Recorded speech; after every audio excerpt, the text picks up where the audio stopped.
Hello বন্ধুরা, আজকে তোমাদেরকে এমন একটি স্থানের কথা বলবো যে স্থানে রয়েছে কিছু অলৌকিক রহস্য এবং সেইগুলির সমাধান আজ পর্যন্ত বিজ্ঞানও করতে পারেনি। হ্যাঁ বন্ধুরা, তোমরা টাইটেল আর থাম্বনেল দেখে নিশ্চয়ই বুঝে গেছো আজকে আমি মিশরের পিরামিড নিয়ে কথা বলবো।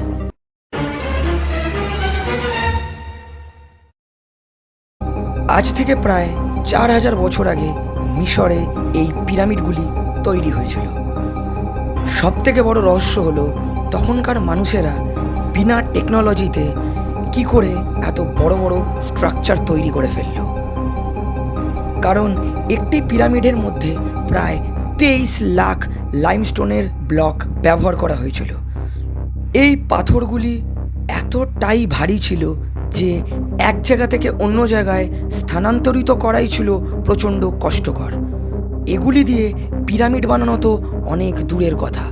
এই পিরামিডের পাথর বা ব্লকগুলির ওজন ছিল প্রায় 3500 কেজি থেকে 70,000 কেজি পর্যন্ত।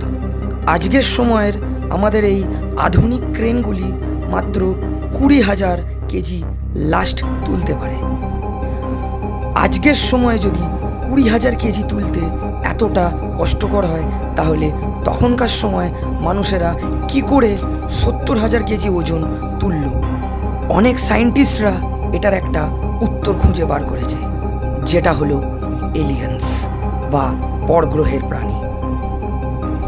তোমরা যদি পিরামিডকে রাত্রেবেলা দেখো তাহলে এটা দেখতে পাবে যে পিরামিডগুলি কয়েকটি নক্ষত্রের সাথে পারফেক্টভাবে শ্রেণীবদ্ধ অবস্থায় আছে। এটাকে বলা হয় ওরিয়ন করিলেশন থিওরি, আর এই নক্ষত্রগুলিকে বলা হয় ওরিয়ন বেল্ট। এই নক্ষত্রমণ্ডলের তিনটি মুখ্য তারা হলো অ্যালাইটেক, অ্যালাইলেম এবং মাইনটেকা। এই পিরামিডের সাথে তারার ইম্পসিবলভাবে কানেক্ট হওয়াটাকে দেখে বিজ্ঞানীরা মনে করে যে এলিয়েন্সরা পৃথিবীতে এসেছিল এবং তারা কিছু অ্যাডভান্স টেকনোলজিও নিয়ে এসেছিল তাদের সাথে।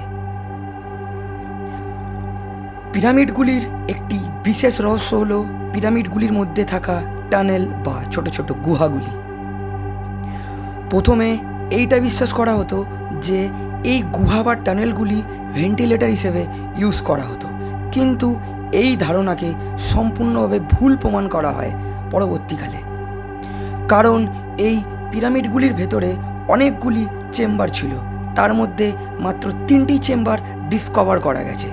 পিরামিডের সবথেকে নিচের চেম্বারটি ছিল বেস চেম্বার এবং তার পরের চেম্বারটি ছিল কুইন চেম্বার এবং সবার ওপরে ছিল কিংস চেম্বার। কিছু বছর আগে একটি ক্যামেরাকে এই পিরামিডের একটি টানেলের ভেতর প্রবেশ করানো হয়, কিন্তু এই ক্যামেরাটি যে ছবিটি তোলে সেটি ছিল একটি বন্ধ দরজা। তারপরে একটি অ্যাডভান্স ড্রিলার মেশিন দিয়ে সেই দরজাটিকে ড্রিল করে যখন একটি ক্যামেরাকে ভিতরে পাঠানো হয়, তখন সেই ক্যামেরাটি এই ছবিটি তোলে এবং ভিতরে যাওয়ার সাথে সাথেই ক্যামেরাটি রহস্যজনকভাবে ব্লাস্ট হয়ে যায়। এবং এই ঘটনার পর থেকে এখানকার সরকার এই পিরামিডগুলিকে এক্সপ্লোর করার জন্য কাউকে অ্যালাউ করে না। আমরা এটা প্রায় সবাই জানি যে পিরামিডগুলি তৈরি হয়েছিল রাজা রানীদের মৃতদেহকে সাদা কাপড়ে জড়িয়ে তাতে ওষুধ মাখিয়ে এবং মমি তৈরি করে পিরামিডের মধ্যে কবর দেওয়া হতো। কিন্তু বন্ধুরা, তোমরা এটা জানলে অবাক হবে, এই পিরামিডগুলি থেকে কোনো রকমের মৃতদেহ বা মমি পাওয়া যায়নি। বিজ্ঞানীরা এই ধারণায় আসে হয়তো পিরামিডগুলি অন্য কোনো কারণে তৈরি হয়েছিল, হয়তো এটি ছিল এলিয়েন্সদের কোনো রকম পাওয়ার প্ল্যান্ট। বন্ধুরা, তোমরা এটা কি জানো যে পুরো পৃথিবীর ম্যাপ দেখে যদি পৃথিবীর মধ্যবর্তী স্থান বা সেন্টার নির্ণয় করা যায়, তাহলে কোন স্থানটি দেখাবে? রহস্যজনকভাবে মিশরের এই পিরামিড স্থানটিই হলো পৃথিবীর মধ্যবর্তী স্থান বা সেন্টার। কিন্তু আজ থেকে প্রায় 4000 বছর আগে মানুষ তো পৃথিবীর সম্বন্ধে কিছুই জানতো না এবং তারা এটাও বিশ্বাস করতো না যে পৃথিবী গোল। তারা ভাবতো পৃথিবী ফ্ল্যাট। তাহলে তারা পৃথিবীর মধ্যবর্তী স্থান বা সেন্টার কিভাবে বার করলো? এবং আরও একটি আশ্চর্যের ব্যাপার হলো, এই পিরামিডের একটি পার্ট থেকে যদি একটি কাল্পনিক রেখাকে টানা যায় তো সেই রেখাটি সোজা গিয়ে নর্থ পোলকে কানেক্ট করে। পিরামিডগুলি যে পাথরগুলি দিয়ে বানানো হয়েছিল, বিজ্ঞানীরা সেই পাথরগুলিকে অনেক দিন ধরেই গবেষণা করতে থাকে এবং এই সিদ্ধান্তে আসে যে এই পাথরগুলি লাইমস্টোনের মতো ছিল, কিন্তু লাইমস্টোন ছিল না এবং এই রকম পাথর পৃথিবীর আর কোথাও পাওয়া যায় না।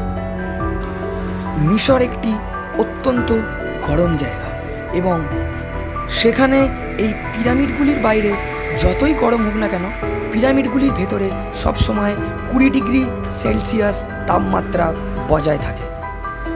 তাহলে এই সবগুলিই কি কোইন্সিডেন্স, নাকি সত্যিই কোনো বুদ্ধিমান গ্রহের প্রাণীর হাত আছে এগুলি তৈরির পেছনে, যারা এই পৃথিবীর বিষয়ে অনেক কিছুই জানতো যেটা আমরাও হয়তো জানি না? প্রত্যেক বছর 21শে জুন সবথেকে বড় দিন এবং সবথেকে ছোট রাত হয়। এই দিন যদি আপনি সন্ধ্যাবেলায় পিরামিডকে ভিউ করেন তাহলে আপনারা একটি আশ্চর্য জিনিস দেখতে পাবেন। আপনারা দেখবেন যে দুটি পিরামিডের মধ্যিখানে যে গ্রেট ফিনিক্স স্ট্যাচুটি রয়েছে তার পিছনে সূর্য একটি বিস্তর সুন্দরভাবে অস্ত যাবে। এই এত কঠিন ক্যালকুলেশনগুলি একমাত্র এলিয়েন্সদের পক্ষেই সম্ভব। তখনকার সময় মানুষদের পক্ষে কোনো মতেই সম্ভব ছিল না। মিশরে মন্দিরের গায়ে এমন কয়েকটি ছবি দেখতে পাওয়া যায় যেগুলি থেকে প্রমাণ হয় যে মিশরীয় সভ্যতার মানুষদের সাথে এলিয়েন্সদের একটা কানেকশান ছিল। এই পিরামিডগুলিতে এমন একটি ছবি দেখতে পাওয়া যায় যেটি এখনকার ইলেকট্রিক বাল্বের মতো কোনো জিনিসকে প্রদর্শন করে। এটা দেখে প্রমাণ হয় আজ থেকে প্রায় 4000 বছর আগে মিশরে ইলেকট্রিসিটিও ছিল এবং সেটিও তাদেরকে দিয়েছিল সেই অন্য গ্রহে থেকে আসা এলিয়েন্সরাই। সুইজারল্যান্ডের ভিতরে একটি মিস্ট্রি পার্ক আছে। সেই মিস্ট্রি পার্কেও এই লাইট বাল্বের একটি প্র্যাকটিক্যাল মডেল রাখা আছে। এই রকমই কয়েকটি রহস্য দিয়ে এই পিরামিডগুলি আমাদের বিজ্ঞানীদের মনে কয়েক বছর ধরে সাসপেন্স তৈরি করে রেখেছে।